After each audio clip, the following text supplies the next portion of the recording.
അസ്സലാമു അലൈക്കും വറഹ്മത്തുള്ളാഹി വബറകാതുഹു. ബിസ്മില്ലാഹിർ റഹ്മാനിർ റഹീം. അൽഹംദുലില്ലാഹി വബിഹി നസ്തഈൻ. വസല്ലല്ലാഹു വസല്ലമ വബാറക അലാ നബിയിനാ മുഹമ്മദിൻ വഅലാ ആലിഹി വസഹാബതിഹി അജ്മഈൻ. സുമ്മ അമ്മാ ബഅദ്. സഹോദരന്മാരെ, നമ്മളിവിടെ നബി സല്ലല്ലാഹു അലൈഹി വഅലാ ആലിഹി വസല്ലമ തങ്ങളുടെ ചരിത്രവുമായി ബന്ധപ്പെട്ട് തിരുനബി സല്ലല്ലാഹു അലൈഹി വസല്ലമ തങ്ങളുടെ പത്നിമാരെ കുറിച്ചാണ് ഇവിടെ പറയുന്നത്. റസൂലുള്ളാഹിന്റെ ഭാര്യമാർ, അവരുമായി ബന്ധപ്പെട്ട ചില വിഷയങ്ങൾ നമ്മളിവിടെ ഉണർത്തി. ഇന്ന് തിരുനബി തൻ്റെ ഭാര്യമാരോട് വെച്ചു പുലർത്തിയിരുന്ന ബന്ധവും അവരോടുണ്ടായിരുന്ന റസൂലുള്ളാഹിന്റെ സഹവാസവുമായി ബന്ധപ്പെട്ടാണ് ഏതാനും കാര്യങ്ങൾ ഇവിടെ ഉണർത്തുന്നത്. റസൂലുള്ളാഹി സ്വല്ലല്ലാഹി അലൈഹി വസല്ലമ തങ്ങൾ തൻ്റെ ഭാര്യമാരെ ഏറെ സ്നേഹത്തിൽ വാത്സല്യത്തിൽ കൊണ്ടു നടന്നിരുന്നു എന്നുള്ളതാണ്. പുലർച്ചെ സമയങ്ങളിൽ നബി ഭാര്യമാരെ സമീപിക്കും, എന്നിട്ട് അവർക്ക് ഉപദേശങ്ങൾ നൽകും. പ്രദോഷങ്ങളിൽ നബി സല്ലല്ലാഹു അലൈഹി വസല്ലമ തങ്ങൾ തൻ്റെ ഭാര്യമാരുടെ വീടുകളിൽ സന്ദർശിച്ച് തിരുനബി അവരുമായി നർമ്മസല്ലാപത്തിലും അതേപോലെ സുഖ വിവരങ്ങൾ അന്വേഷിക്കുന്നതിലും സമയം കണ്ടിരുന്നു എന്നുള്ളതാണ്. തിരുനബിയുടെ ഭാര്യ ഖദീജ റളിയല്ലാഹു അൻഹ ഇവിടെ ജീവിച്ച നാളിൽ നബിയോടൊപ്പം മറ്റൊരു ഭാര്യ ഉണ്ടായിരുന്നില്ല. റസൂലുള്ളാഹി സ്വല്ലല്ലാഹു അലൈഹി വസല്ലമ തങ്ങളുടെ ഭാര്യമാരിൽ തിരുനബിക്ക് ഏറെ അനുഗ്രഹമായി വർത്തിച്ച ഭാര്യയായിരുന്നു ഖദീജ റളിയല്ലാഹു അൻഹ. അത് റസൂലുള്ളാഹി തന്റെ ജീവിതകാലം മുഴുവൻ മറക്കാതെ അവർക്ക് സമ്മതിച്ചിരുന്ന ഒരു അവകാശവുമായിരുന്നു. അതുകൊണ്ടാണ് റസൂലുള്ളാഹി ഖദീജ റളിയല്ലാഹു അൻഹയുടെ വിയോഗാനന്തരം മറ്റു ഭാര്യമാരോടൊത്തുള്ള ജീവിതത്തിലാണ്. ആ ഭാര്യമാരോട് ഒന്നിച്ചുള്ള ജീവിതം അത് സമ്പദ്ബഹുലമാണ്. എന്നിട്ടും റസൂലുള്ളാഹി സ്വല്ലല്ലാഹു അലൈഹി വസല്ലമ തങ്ങൾ ഖദീജ അവർക്ക് ചെയ്ത അനുഗ്രഹം മറക്കുകയോ ഖദീജക്കുണ്ടായിരുന്ന പുണ്യം വിസ്മരിക്കുകയോ ചെയ്തില്ല. ഒരിക്കൽ നബി സല്ലല്ലാഹു അലൈഹി വസല്ലമ തങ്ങൾ ജിബ്രീലിനോടൊത്ത് ഇരിക്കുകയാണ്. അപ്പൊ ജിബ്രീൽ പറയുകയാണ്, പ്രവാചകരെ, ഖദീജ വരുന്നു, അവരുടെ കയ്യിൽ ഒരു കറിയുടെ കൂട്ടാന്റെ പാത്രമുണ്ട്, ആ രീതിയിലാണ് അവർ വരുന്നത്. അവർ നിങ്ങളുടെ അടുക്കൽ വന്നാൽ അള്ളാഹു അവർക്ക് സലാം പറഞ്ഞതും ഞാൻ സലാം പറഞ്ഞതും അവരെ അറിയിക്കണം. അവർക്ക് സ്വർഗത്തിൽ ഒറ്റ മുത്തിനാലുള്ള ഒരു വീടുണ്ട് എന്നും അവർക്ക് സന്തോഷ വാർത്ത അറിയിക്കണം. അതിൽ ശബ്ദകോലാഹലമോ ക്ഷീണമോ ഇല്ലാത്ത വീടായിരിക്കും അത് എന്ന് സന്തോഷ വാർത്ത അറിയിക്കാൻ പറഞ്ഞു. നബി സല്ലല്ലാഹു അലൈഹി വസല്ലമ തങ്ങൾ ഖദീജ വന്നപ്പോ, നിങ്ങൾക്ക് അല്ലാഹു സലാം പറഞ്ഞിരിക്കുന്നു, ജിബ്രീൽ സലാം പറഞ്ഞിരിക്കുന്നു, നിങ്ങൾക്കൊരു സ്വർഗത്തിൽ വീടുണ്ട് എന്ന് പറഞ്ഞ് റസൂലുള്ളാഹി തന്റെ ഭാര്യയെ ആ വിവരം അറിയിക്കുകയാണ്. റസൂലുള്ളാഹി സ്വല്ലല്ലാഹു അലൈഹി വസല്ലമ തങ്ങൾ ഖദീജ റളിയല്ലാഹു തആല അൻഹ വഫാത്തായ ആ വർഷം ദുഃഖത്തിന്റെ വർഷമാണ്. ആ വേർപാടിൽ റസൂലുള്ളാഹിക്ക് വലിയ ദുഃഖമായിരുന്നു എന്നാണ്. ഖദീജയുടെ വിയോഗാനന്തരം തിരുനബി അവരെ സ്മരിക്കും, അവരെ ഓർക്കും.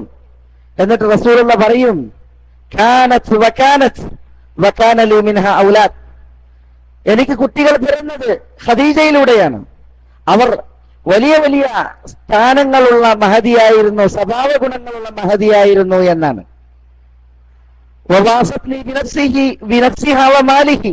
ശരീരം കൊണ്ടും സമ്പത്ത് കൊണ്ടും എനിക്ക് ആശ്വാസം പകർന്നത് ഖദീജയാണ്. ആമനത് ബി ഹീന കസ്സബനി അന്നാസ്, ജനങ്ങൾ എന്നെ കളവാക്കിയപ്പോൾ ഖദീജയാണ് എന്നെ വിശ്വസിച്ചത് എന്ന് പറഞ്ഞ് റസൂലുള്ളാഹി സ്വല്ലല്ലാഹു അലൈഹി വസല്ലമ തങ്ങൾ അവരുടെ മഹത്വം പറയാറുണ്ട് എന്നാണ്. ആയിഷമ്മ പറയാണ്, റസൂലുള്ളാഹി സ്വല്ലല്ലാഹു അലൈഹി വസല്ലം തങ്ങൾ ഖദീജയുടെ മഹത്വവും വലിപ്പവും പറയുന്നത് കേൾക്കുമ്പോൾ എനിക്ക് രോഷം പിടികൂടാറുണ്ട് എന്നാണ്. ഒരിക്കൽ ജുസാമ എന്ന് പറയുന്ന ഒരു സ്ത്രീ റസൂലുള്ളാഹിന്റെ വീട്ടിൽ വന്ന്, ജുസാമ എന്നാണ് അവരുടെ പേര്, അവർ വന്നിട്ട് റസൂലുള്ളാഹിനോട് പറയാണ്,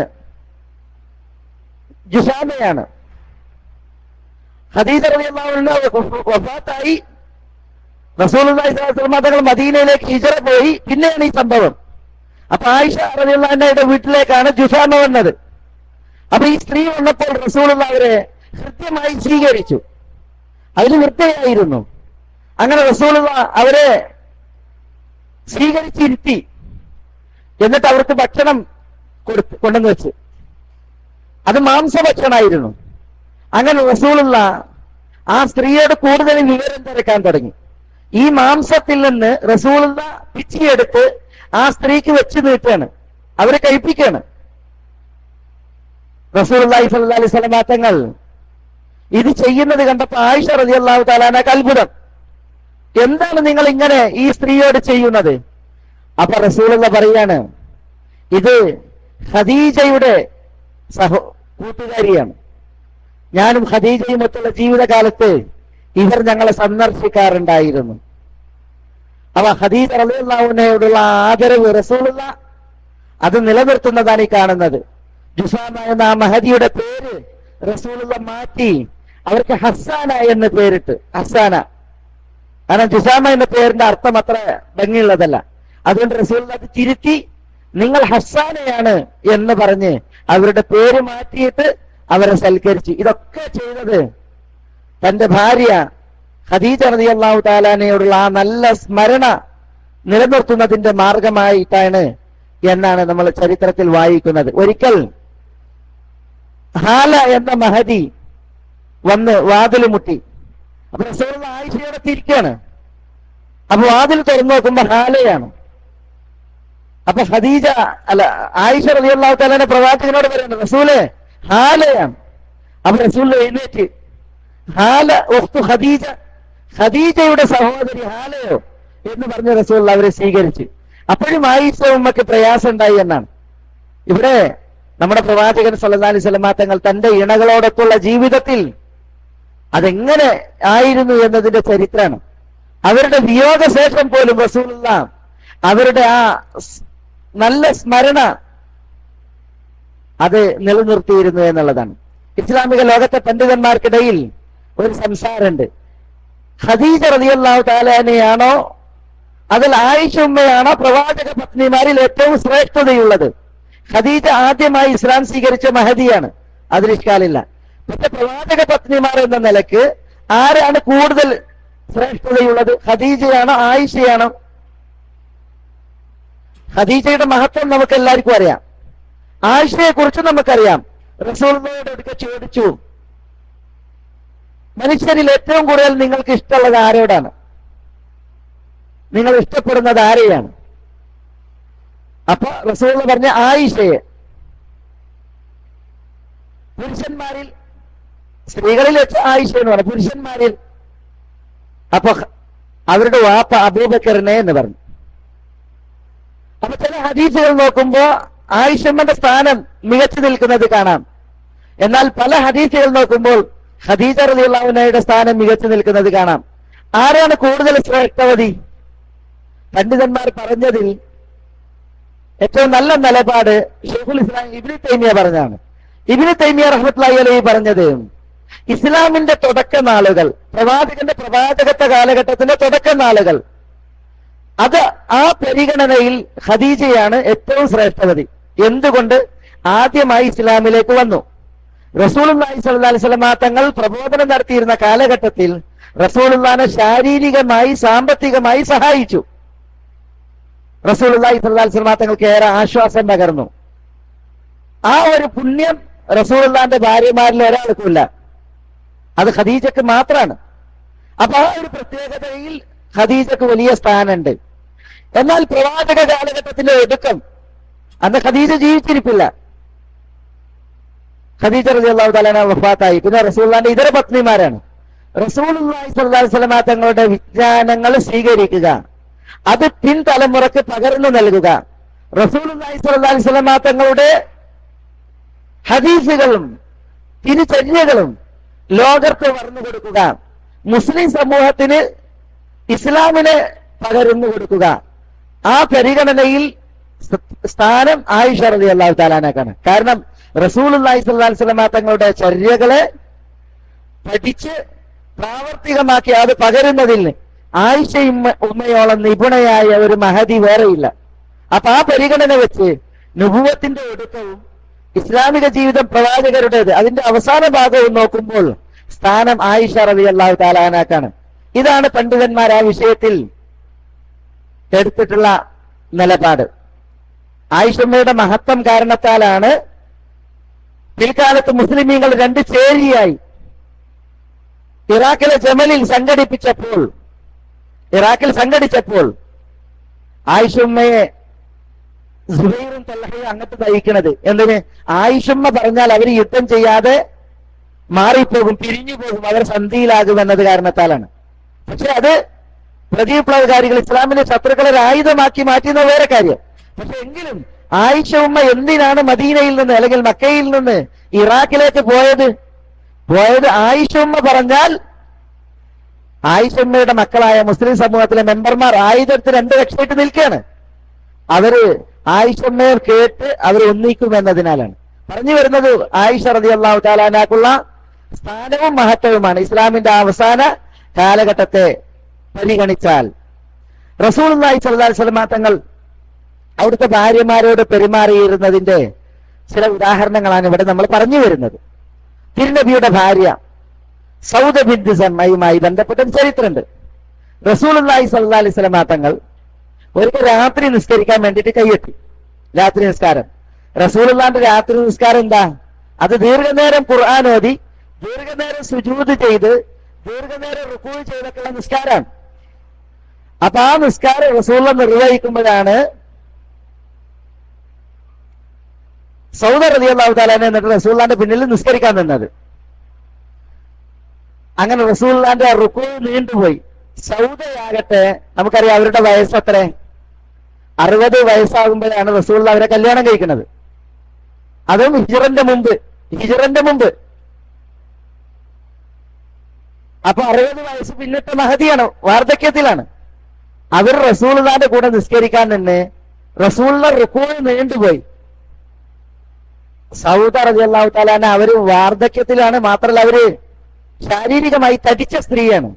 അപ്പൊ തടിച്ച ഒരാൾ കുറെ നേരം റുക്കൂ ചെയ്താൽ എങ്ങനെ ഉണ്ടാകും? അപ്പൊ പിറ്റേന്നാള് റസൂലുള്ളാഹിനോട് സൗദ പറയാണ്, നിങ്ങൾ ദീർഘനേരം സുജൂദ് ചെയ്തപ്പോ എന്റെ മൂക്കിൽ നിന്ന് രക്തം ഒലിച്ചിറങ്ങുമെന്ന് പേടിച്ചിട്ട് ഞാൻ മൂക്ക് പൊട്ടിയെന്നാണ്. അപ്പൊ റസൂലുള്ളാഹി ഏറെ നേരം ചിരിച്ചു എന്നാണ്. മനസ്സിലായല്ലേ? അവിടെ ആ ജീവിത നാളിൽ റസൂലുള്ളാഹിയും ഭാര്യമാരും തമ്മിലുള്ളതായ ആ സന്തോഷ ജീവിതമാണ് നമ്മൾ ഇവിടെ അറിയുന്നത്. ഇതേപോലെ മറ്റൊരു ചരിത്രം, റസൂലുള്ളാഹി ആയിഷമ്മയോടൊത്ത് വീട് രാത്രി കഴിഞ്ഞുവിടാൻ താമസിക്കുകയാണ്. റസൂലുള്ളാഹി രാത്രി ആയിഷമ്മയുടെ വിരിപ്പിൽ കിടക്കുമ്പോ റസൂലുള്ളാഹിക്ക് വഹി വന്ന്, അങ്ങനെ റസൂലുള്ളാഹി ബഖീ ഖബർസ്ഥാനിലേക്ക് പോയി, എഴുന്നേറ്റ് പോയി. എന്തിന്? ഖബർസ്ഥാനിൽ ചെന്നിട്ട് അവിടെ ഖബറുള്ളവർക്ക് സലാം പറയാൻ, അവർക്ക് വേണ്ടി പ്രാർത്ഥിക്കാൻ. ആയിഷമ്മ തെറ്റിദ്ധരിച്ച് തന്റെ വിരിപ്പിന് രാത്രി എഴുന്നേറ്റ് പോകുന്നത് സ്ത്രീ സഹജമായൊരു മനസ്സാണ്, റസൂലുള്ളാഹിനോടുള്ള ഇഷ്ടമാണ്. അത് വേറൊരു ഭാര്യന്റെ റൂമിൽ കാണാൻ പോകുന്നത് എന്ന് വിചാരിച്ചിട്ട് ആയിഷമ്മ എന്ത് ചെയ്ത്, റസൂലുള്ളാഹി എഴുന്നേറ്റ് വീട് വിട്ട് ഇറങ്ങിയ ഉടനെ ആയിഷമ്മ പിന്നാലെ പോയി മെല്ലെ. പക്ഷെ റസൂലുള്ളാഹി പോണത് എങ്ങട്ടാ? ബഖീ ഖബർസ്ഥാനിലേക്കാണ്. അപ്പൊ ആയിഷമ്മ പിന്നാലെ പോയി. അപ്പൊ ഖബർസ്ഥാനിൽ ചെന്ന് റസൂലുള്ളാഹി ദുആ ചെയ്ത് തിരിച്ചു പോരുമ്പോ ആയിഷമ്മ റസൂലുള്ളാഹി കാണുന്ന വിചാരിച്ചിട്ട് മുന്നിൽ ഓടി. അപ്പൊ റസൂലിന് തിരക്കൂട്ടി. റസൂലുള്ളാഹിക്ക് മനസ്സിലായി മുന്നിലൊരു നയനാട്ടം. അങ്ങനെ ആയിഷമ്മ വേഗം വന്ന് വിരിപ്പിൽ കിടന്ന് റസൂലിന്റെ പിന്നാലെ വന്ന് നോക്കുമ്പോ ആയിഷമ്മ കിടന്ന് കിടക്കുക, ഉറങ്ങിയ മാതിരി കിടക്കുക, പക്ഷെ കിടക്കണുണ്ട്. അപ്പൊ റസൂലിനെ വിളിച്ച് എന്നിട്ട് പറഞ്ഞ, ആയിഷമ്മ എന്താ ഇങ്ങനെ കിടക്കണേ? ഒന്നുമില്ല എന്നുള്ള രീതിയിൽ സംസാരിച്ച് പറഞ്ഞേ, ലതുഖ്ബിരീനി ഔല യുഖ്ബിറന്നനി അല്ലാഹ് യുഖ്ബിറന്നനി അൽ ലത്തീഫുൽ ഖബീർ, ഒന്നുകിൽ നിങ്ങൾ നേരിട്ട് വിവരം പറഞ്ഞോളി, അല്ലെങ്കിൽ സൂക്ഷ്മജ്ഞനായ അള്ളാഹു എന്നോട് ഇപ്പൊ വിവരം പറയും എന്ന് പറഞ്ഞു. അപ്പൊ ആയിഷ റളിയല്ലാഹു തആല തന്റെ വിഷയം എന്താണെന്നുള്ളത് റസൂലുള്ളാഹിനോട് മനസ്സ് തുറന്ന് എന്നാണ്. ഇതൊക്കെ റസൂലുള്ളാഹി സ്വല്ലല്ലാഹു അലൈഹി വസല്ലം തങ്ങൾ അവിടുത്തെ ഭാര്യമാരോടുള്ള ജീവിതത്തിൽ, എന്നിട്ടും റസൂലുള്ളാഹി ദേഷ്യപ്പെടുകയോ നീ എന്നെ തെറ്റിദ്ധരിച്ചു എന്ന് പറയുകയോ അല്ലെങ്കിൽ നീ അങ്ങനെയുള്ളവൾ എന്ന് പറഞ്ഞ് ഒരു മോശം പറയുകയോ ചെയ്യാതെ അതൊക്കെ സന്തോഷത്തിൽ പിരിയുകയാണ് ചെയ്യുന്നത്. റസൂലുള്ളാഹിന്റെ ഭാര്യമാരിൽ 2 ടീമാ. നമ്മൾ പറഞ്ഞില്ലേ 9 ഭാര്യമാർ ജീവിച്ചിരിപ്പുണ്ടായിരുന്നു. അത് 2 ടീമാണ്. ഒരു ടീം ആയിഷ, ഹഫ്സ, സൗദ, സഫിയ, 4 പേര്. വേറെ ടീം സൈനബ്, ഉമ്മു സലമ, റംല, ജുവൈരിയ തുടങ്ങിയവർ. ഇതിൽ സൗദയും സഫിയയും ആയിഷയും ഹഫ്സയും അവരൊരു ഭാഗമായിരുന്നു. അതേപോലെ മറ്റു ഭാര്യമാർ ഒരു ഭാഗമായിരുന്നു. എന്ന് പറഞ്ഞാൽ വലിയ വിപ്ലവം നടത്തുന്നവരായിരുന്നു എന്നല്ല, പിന്നെയോ അവരുടേതായ ചില വിഷയങ്ങളിൽ മനുഷ്യ സഹജമായിട്ടുള്ള ഒരു കൂട്ട് അവർ ഉണ്ടായിരുന്നു എന്നുള്ളതാണ്. റസൂലുള്ളാഹി സ്വല്ലല്ലാഹു അലൈഹി വസല്ലം തങ്ങളോടൊത്ത് അവർ ജീവിച്ച്, പക്ഷേ ആ ജീവിതം എന്താ, ചില പ്രശ്നങ്ങൾ മനുഷ്യ സഹജമായി വീടുകളിൽ ഉണ്ടായാലും അത് വളരെ ഭംഗിയായി പരിഹരിക്കപ്പെടുന്ന അവസ്ഥയാണ്. ഒരു യാത്രയിൽ റസൂലുള്ളാഹി സ്വല്ലല്ലാഹു അലൈഹി വസല്ലം തങ്ങളുടെ ഭാര്യമാരെ സംബന്ധിച്ചിടത്തോളം എല്ലാ ഭാര്യമാർക്കും അവരുടെ കുടുംബക്കാര് ഉണ്ട്. സഫിയെ സംബന്ധിച്ചിടത്തോളം അവർ ഖൈബറുകാരിയാണ്. അവരുടെ ബന്ധുക്കളൊന്നുമില്ല, അവർ തനിച്ചാ. പക്ഷെ മറ്റു ഭാര്യമാരുടെ ഒക്കെ അടുത്ത ബന്ധുക്കളൊക്കെ ഉണ്ട്. അതുകൊണ്ട് തന്നെ ഒരു യാത്രയിൽ ഇനിയിപ്പോ എന്തായാലും ആയിഷ റളിയല്ലാഹു തആലക്ക് ഒരു പ്രശ്നം വന്നപ്പോ സഹോദരൻ അബ്ദുറഹ്മാന്റെ കൂടെ റസൂലിനെ വിട്ട്, ഇതേപോലെ ഓരോരുത്തരെ പരിഹരിക്കാൻ അവരുടെ ബന്ധുക്കളുണ്ട്. ഒരു യാത്രയിൽ സഫിയ റളിയല്ലാഹുവിനെ സഞ്ചരിച്ചിരുന്ന ഒട്ടകം കേടായി. അപ്പൊ ഇനി അവരെന്ത് ചെയ്യും? ഒരാളുടെ കൂടെ കയറ്റി വിടാൻ നിർവാഹമല്ല. സൈനബ് റളിയല്ലാഹു അൻഹക്ക് കുറെ ഒട്ടകങ്ങളുണ്ട്. അപ്പൊ റസൂലുള്ള പറഞ്ഞ് സൈനബിനോട് ഒരൊട്ടകത്തെ സഫിയക്ക് കൊടുക്കാൻ പറഞ്ഞു. അപ്പൊ ഭാര്യമാർ എന്നുള്ളവർക്കുണ്ടല്ലോ ഒരു സ്ത്രീ സഹജമായ ഒരു പോര്, അതെല്ലാവർക്കും ഉണ്ടാകും, അവരൊക്കെ മനുഷ്യരാണ്. അപ്പൊ സൈനബ് പറഞ്ഞ് ആ ജൂത പെണ്ണിന് ഞാൻ എന്റെ ഒട്ടകം കൊടുക്കാനോ, അതൊരു പ്രയോഗം വന്നു നാവില്. സഫിയ അവർ ഇസ്ലാം സ്വീകരിക്കുന്നതിന് മുമ്പ് ജൂത സ്ത്രീയാണ്. അപ്പൊ അത് അവരുടെ നാവിൽ നിന്ന് അങ്ങനെ വന്നുപോയി. ആ ജൂത പെണ്ണിന് ഞാൻ എന്റെ ഒട്ടകം കൊടുക്കുകയാണ്. റസൂലുള്ളാഹിക്ക് വലിയ വിഷമായി സഫിയ പറഞ്ഞതിൽ. സഫിയ വളരെ ശാരീരിക കാന്തിയുള്ള സുന്ദരിയായ ഒരു മഹതിയാണ്. അവർ കുറച്ച് ഷോർട്ടാണ്. ഇത് പറഞ്ഞപ്പോ റസൂലുള്ളാഹി സ്വല്ലല്ലാഹു അലൈഹി വസല്ലം തങ്ങൾ സൈനബിനോട് തെറ്റി. അതിന്റെ പേര് തെറ്റി എന്ന് പറഞ്ഞാൽ മിണ്ടിയില്ല. കാരണം എന്താ, റസൂൽ അങ്ങനെ പറഞ്ഞപ്പോ അങ്ങനത്തെ ഒരു പ്രതികരണം വന്ന് റസൂലുള്ളാഹിക്ക് ഒരു വിഷമായി.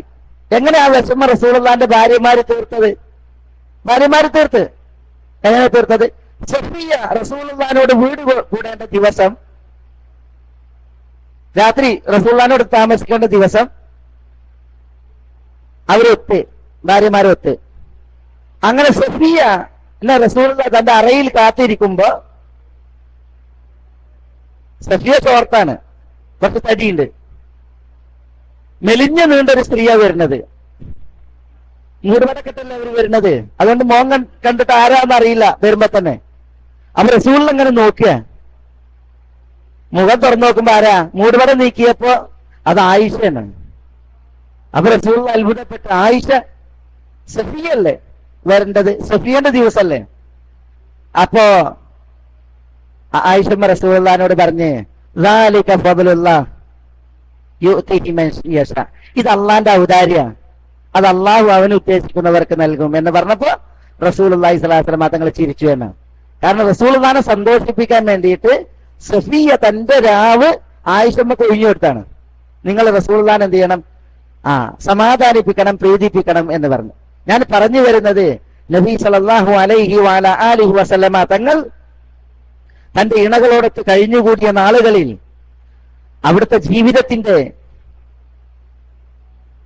മഹത്വവും ആ ഭാര്യമാരോടൊത്തുള്ള റസൂലുള്ളാഹി സ്വല്ലല്ലാഹു അലൈഹി വസല്ലം തങ്ങളുടെ പെരുമാറ്റത്തിൽ അവർ ഒത്ത് സഹകരിച്ച് വിട്ടുവീഴ്ച ചെയ്ത് വിശാല മനസ്കത കാണിച്ച് ജീവിച്ചതിന്റെ ഉദാഹരണങ്ങളാണ്. തിരുനബിയുടെ പ്രയാസങ്ങൾ ഭാര്യമാരെ അറിഞ്ഞിരുന്നു. ഭാര്യമാരുടെ പ്രയാസങ്ങൾ തിരുനബി സല്ലല്ലാഹു അലൈഹി വസല്ലം തങ്ങൾ അറിഞ്ഞിരുന്നു. അതുകൊണ്ട് തന്നെ മനുഷ്യ സഹജമായി ഉണ്ടാകുന്നതായ വിഷമതകൾ, പ്രശ്നങ്ങൾ അത് പരിഹരിക്കപ്പെട്ടിരുന്നു. അതിൽ വിട്ടുവീഴ്ചയും മാപ്പും ഉണ്ടായിരുന്നു. റസൂൽ അത്തരം അവകാശങ്ങൾ വകവച്ചിരുന്നു. ഭാര്യമാരിൽ അല്പം റസൂലുള്ളാഹി സ്വല്ലല്ലാഹു അലൈഹി വസല്ലം തങ്ങളുടെ അടുക്കൽ ഒരു അവകാശം എന്ന നിലക്ക് നിന്നിരുന്നു ആയിഷ റളിയല്ലാഹു അൻഹ. ആയിഷ ഒരിക്കൽ റസൂലുള്ളാഹിനോട് പറയാണ്, റസൂല്, നിങ്ങളൊരു നാട്ടിൽ ചെന്നിറങ്ങി, നിങ്ങളൊരു ഒട്ടകമുണ്ട്, ഒട്ടകത്തെ മേക്കാനാണ് നിങ്ങൾ അവിടെ പോയത്. അപ്പൊ അവിടെ കുറെ ചെടികളുണ്ട്.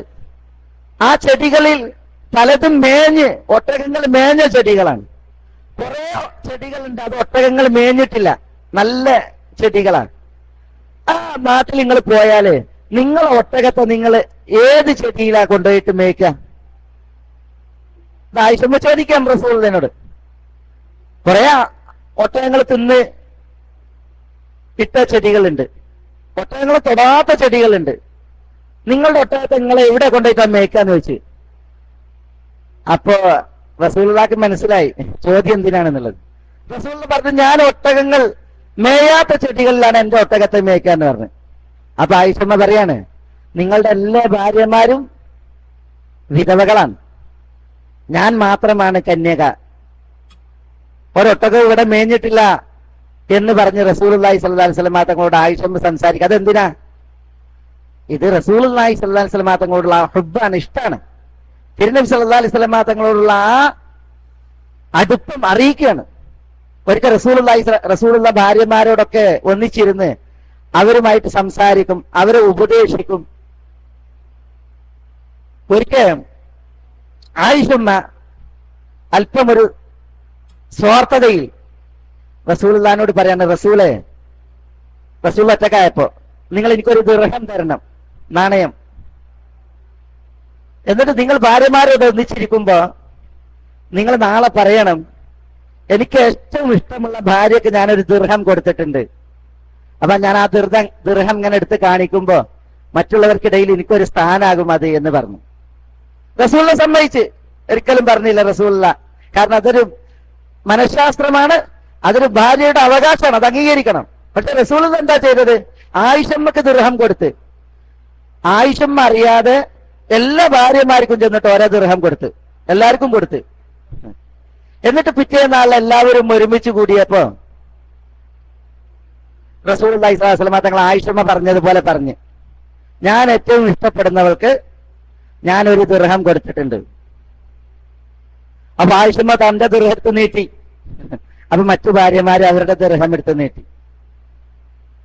ഇതൊക്കെ റസൂലുള്ളാഹി സ്വല്ലല്ലാഹു അലൈഹി വസല്ലം തങ്ങൾ തന്റെ ഭാര്യമാരോടൊത്തുള്ള ആ ജീവിതം നയിച്ചതിലുള്ള ആ മഹാത്മ്യാണ്.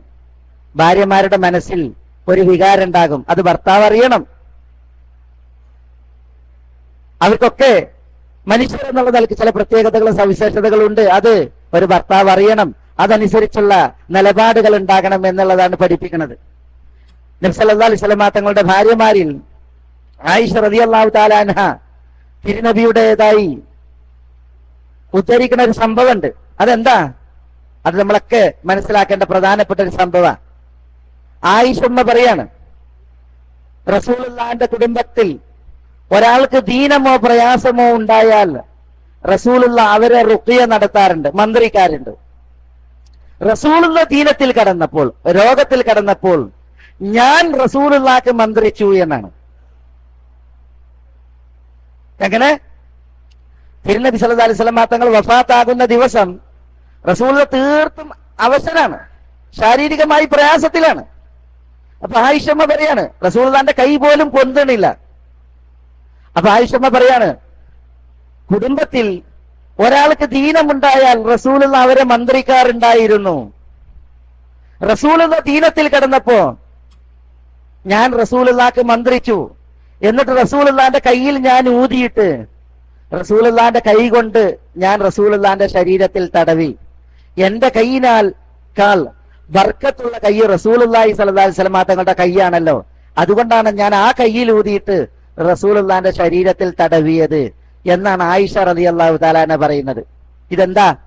ഒരു ഭർത്താവ് തന്റെ ഭാര്യമാരോട് നടത്തിയ പെരുമാറ്റം, ഭാര്യമാർ ആ ഭർത്താവിനോട് നടത്തിയ പെരുമാറ്റം ദീനത്തിൽ പ്രയാസത്തിൽ അങ്ങനെയായിരുന്നു. ഇത് നമ്മൾ ശരിക്ക് തിരുചരിതത്തിൽ മനസ്സിലാക്കേണ്ട ഭാഗങ്ങളാണ്. ഇവിടെ റസൂലുള്ളാഹി സ്വല്ലല്ലാഹി അലൈഹി വസല്ലം തങ്ങൾ റുഖിയ ചെയ്തു, റസൂലുള്ളാഹിക്ക് റുഖിയ ചെയ്തു എന്ന് പറയുമ്പോൾ ഇസ്ലാമിൽ ശർഈയായ മന്ത്രാണ് ഉദ്ദേശം. നമുക്ക് വിശുദ്ധ ഖുർആൻ ഓതി ദീനിൽ സ്ഥിരപ്പെട്ട ദിക്റുകൾ ചൊല്ലി റുഖിയുണ്ട്, മന്ത്രിക്കലുണ്ട്. അത് റസൂലുള്ളാഹി സ്വല്ലല്ലാഹി അലൈഹി വസല്ലം തങ്ങൾ നമ്മളോട് പഠിപ്പിച്ചതാണ്. ഖുർആൻ ഓതിയിട്ട് ശരീരത്തിൽ ഊതുക, ഖുർആൻ ഓതി കൈകളിൽ ഊതിയിട്ട് തടവുക, ഇതൊക്കെ ശർഈയായിട്ടുള്ള മന്ത്രാണ്. അതാണ് ഇവിടെ ഉമ്മുൽ മുഅ്മിനീൻ ആയിഷ റളിയല്ലാഹു തആല നിർവഹിക്കുന്നത്. അത് ദീനാണ്, അത് ആളുകൾ പ്രവർത്തിക്കേണ്ടതാണ്. സ്വയം ചെയ്യാൻ കഴിയുമെങ്കിൽ സ്വയം ചെയ്യണം. ചെയ്യാൻ പ്രയാസമുണ്ട് എങ്കിൽ കഴിയാത്ത അവസ്ഥയിൽ ഇതുപോലെ മറ്റുള്ളവർ ചെയ്തു കൊടുക്കണം. മന്ത്രിക്കാൻ ആവശ്യപ്പെട്ടുകൊണ്ട് നടക്കുക എന്നുള്ളത് പ്രോത്സാഹനീയല്ല. തെറ്റായ മന്ത്രം പാടില്ല, അത് മനസ്സിലാക്കണം. എത്ര ദീനുള്ള ആളുകളുണ്ട്, റസൂലുള്ള ഖുർആൻ ഓതി മന്ത്രിച്ചിട്ടുണ്ട്. അതേപോലെ വീട്ടിലെ കുട്ടികളിൽ ഹസൻ ഹുസൈൻ കുട്ടികൾക്ക് പേരമക്കൾക്ക് റസൂലുള്ള മന്ത്രിച്ചു കൊടുത്തിട്ടുണ്ട്. ഒഴിദുകുമാ ബികലിമാത്തില്ലാഹി താമാത്ത് മിൻ കുല്ലി ശൈത്താനിൻ വഹാമ വ മിൻ കുല്ലി ഐനിൻ ലാമ എന്നുള്ളത് ഹസനെയും ഹുസൈനെയും റസൂലുള്ള മന്ത്രിച്ച ദിക്റാണ്. ഇബ്രാഹിം നബി അലൈഹി സ്വലാത്തു വസ്സലാം ഇസ്മായിലിനെയും ഇസ്ഹാഖിനെയും ഇതുകൊണ്ട് മന്ത്രിച്ചിരുന്നു എന്നാണ് റസൂലുള്ള മന്ത്രിച്ച് പഠിപ്പിച്ച മന്ത്രം. അത് പ്രയോഗിച്ച് ഫലം കണ്ടിട്ടുണ്ട്. എന്നിട്ടും നമ്മളെ മുസ്ലിമീങ്ങളിൽ പലരും അതിനല്ല അവർക്ക് താല്പര്യം. ചിലര് ഏലസ് കെട്ടും, ചിലര് നൂല് കെട്ടും, ചിലര് ദീനില്ലാത്ത മന്ത്രങ്ങൾ. അതാണ് ഏലസ് കെട്ടിയാൽ എന്താ അവസ്ഥ? നബി സല്ലല്ലാഹു അലൈഹി വസല്ലം തങ്ങൾ പറഞ്ഞത് മൻ തഅല്ലക തമീമതൻ ഫഖദ് അശ്റക്, ഏലസ് കെട്ടിയവൻ അവൻ ശിർക്ക് ചെയ്തു എന്നാണ്. മൻ തഅല്ലക തമീമതൻ ഫലാ അതമല്ലാഹു ലഹു എന്നാണ്. ഏലസ് കെട്ടിയവന്റെ ആവശ്യം അവൻ അള്ളാഹു പൂർത്തീകരിക്കാതിരിക്കട്ടെ എന്ന് റസൂലുള്ള പ്രാർത്ഥിച്ചിട്ടുണ്ട്. പിച്ചളയുടെ ഏലസ് കെട്ടിയ വ്യക്തി നബി സല്ലല്ലാഹു അലൈഹി വസല്ലം തങ്ങൾ അയാളോട് പറഞ്ഞത് അത് ഊരി വലിച്ചെറിയാനാണ്. മാത്രമല്ല തളർച്ചയ്ക്ക് വേണ്ടി കെട്ടിയതാണെന്ന് പറഞ്ഞപ്പോൾ ആ ഏലസ് നിനക്ക് തളർച്ചയില്ലാതെ സമ്മാനിക്കൂല. നീ മരിക്കുമ്പോ ആ ഏലസ് നിന്റെ മേത്തുണ്ടെങ്കിൽ നീ ഒരിക്കലും വിജയിക്കുകയില്ല എന്ന് റസൂലുള്ള മുന്നറിയിപ്പ് നൽകിയിട്ടുണ്ട്. നൂല് മന്ത്രിച്ച് കെട്ടിയവൻ സിഹർ ചെയ്തു, സിഹർ ശിർക്കാണ്. മൻ തഅല്ലക ശൈഅൻ ഉകില ഇലൈഹി, അങ്ങനെ കെട്ടിബന്ധിച്ചവരെ അള്ളാഹു കൈയൊഴിക്കും, അവരിലേക്ക് അള്ളാഹു ഏൽപ്പിക്കും എന്ന് റസൂലുള്ള മുന്നറിയിപ്പ് നൽകിയിട്ടുണ്ട്.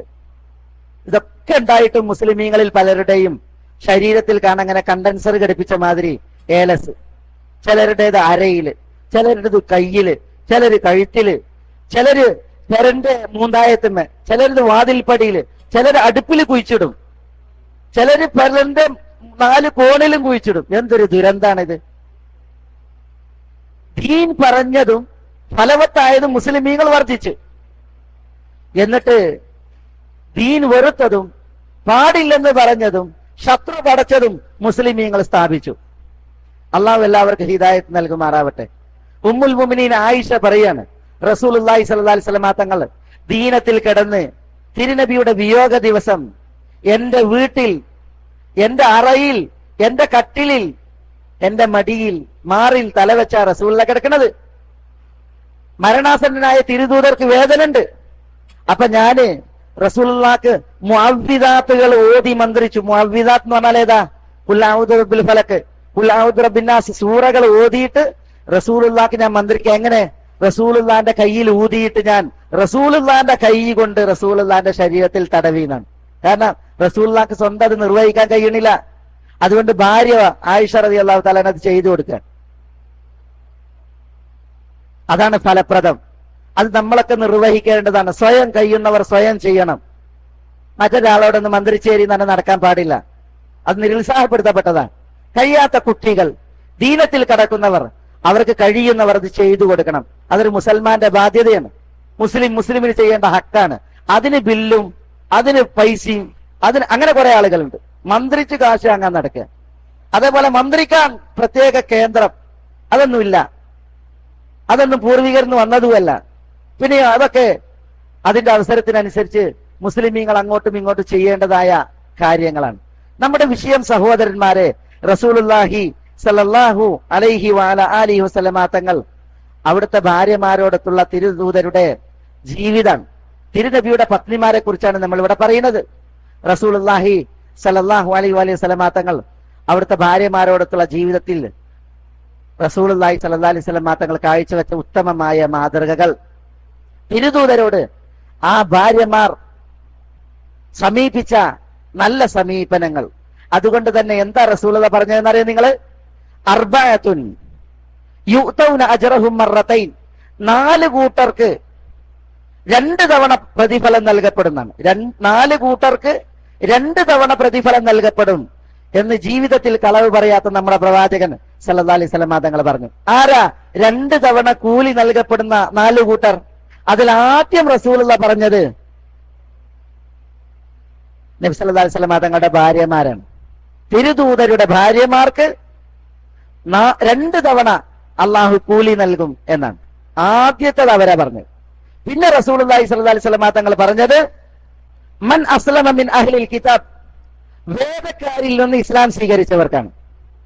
വേദക്കാരിൽ നിന്ന്, യഹൂദന്മാർ, ക്രൈസ്തവർ, അവരിൽ നിന്ന് ഇസ്ലാം സ്വീകരിച്ചവർക്ക് 2 കൂലി എന്ന് പറഞ്ഞു. കാരണം അവർ ഈസയിൽ വിശ്വസിച്ചു അലൈഹിസ്സലാം, അല്ലെങ്കിൽ മൂസയിൽ വിശ്വസിച്ചു,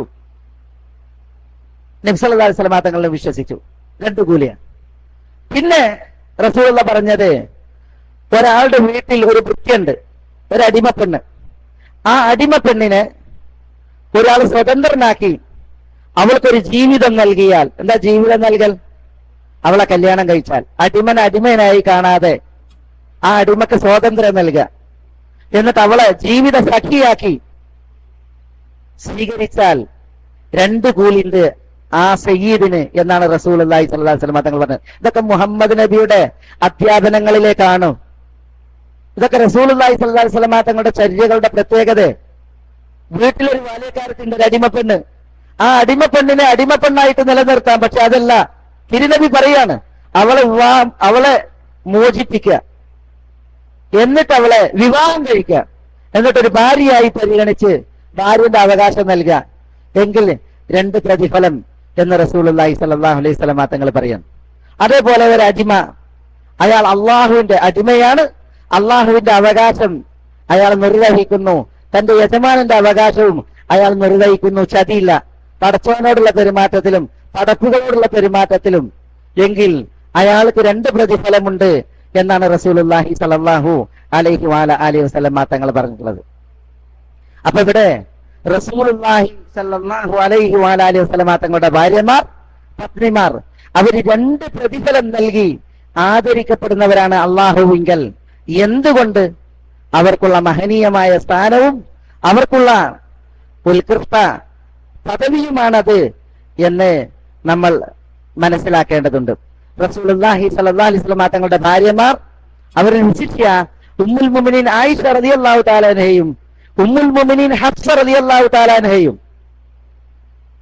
വളരെയധികം നിരൂപിക്കപ്പെടുന്ന ഒരു കാലഘട്ടത്തിലാണ് നമ്മളുള്ളത്. ഷിയാക്കളുടെ ചില മേലാളന്മാർ, പുരോഹിതന്മാർ ആയിഷമ്മയെയും ഹഫ്സയെയും മോശമാക്കി ചിത്രീകരിച്ച് പ്രഭാഷണം നടത്തുന്നത് കാണാൻ സാധിക്കും. ഞാൻ അതുകൊണ്ടാണ് ആയിഷമ്മയെ കുറിച്ചും ഹഫ്സയെ കുറിച്ചും പ്രത്യേകിച്ച് ഭാര്യമാരിൽ ചില കാര്യങ്ങൾ ഇവിടെ എണ്ണുകയുണ്ടായത്. നമ്മൾ ഇതൊക്കെ ഇസ്ലാമിക ചരിത്രത്തിന്റെ നേർപക്ഷ വായന നടത്തിയിട്ടില്ല എങ്കിൽ പലവിധ ഇഷ്കാലുകളിലും നമ്മൾ അകപ്പെടും അത്തരം പ്രചരണങ്ങളിൽ. റസൂലുള്ളാഹി സ്വല്ലല്ലാഹു അലൈഹി വസല്ലം തങ്ങളുടെ ഭാര്യമാരിൽ സൈനബ് ബിൻത് ജഹ്ഷ് റളിയല്ലാഹു തആല അൻഹ, അവരുമായി ബന്ധപ്പെട്ട ഒരു ചരിത്രം കൂടി പറഞ്ഞ് ഞാൻ ഈ വിഷയം നിർത്താം. എന്താ? തിരുദൂതർ ഭാര്യമാരോടൊക്കെ ഇരിക്കുമ്പോ ഒരിക്കൽ റസൂലുള്ളാഹി പറഞ്ഞു, അസ്റഉകുന്ന ലുഹൂഖൻ ബി അത്വലുകുന്ന യദ.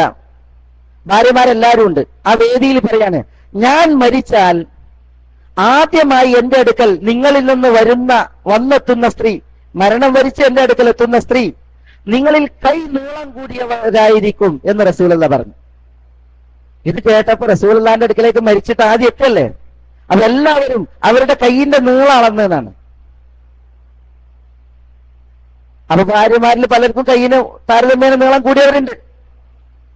പക്ഷെ ആദ്യം മരിച്ചത് സൈനബ് ബിൻത് ജഹ്ഷ് ആയിരുന്നു. സെയ്ദ് കല്യാണം കഴിച്ച് വിവാഹമോചനം നടത്തി അള്ളാഹു റസൂലുള്ളാഹിക്ക് കല്യാണം കഴിച്ചു കൊടുത്ത മഹദിയാണ് സൈനബ്.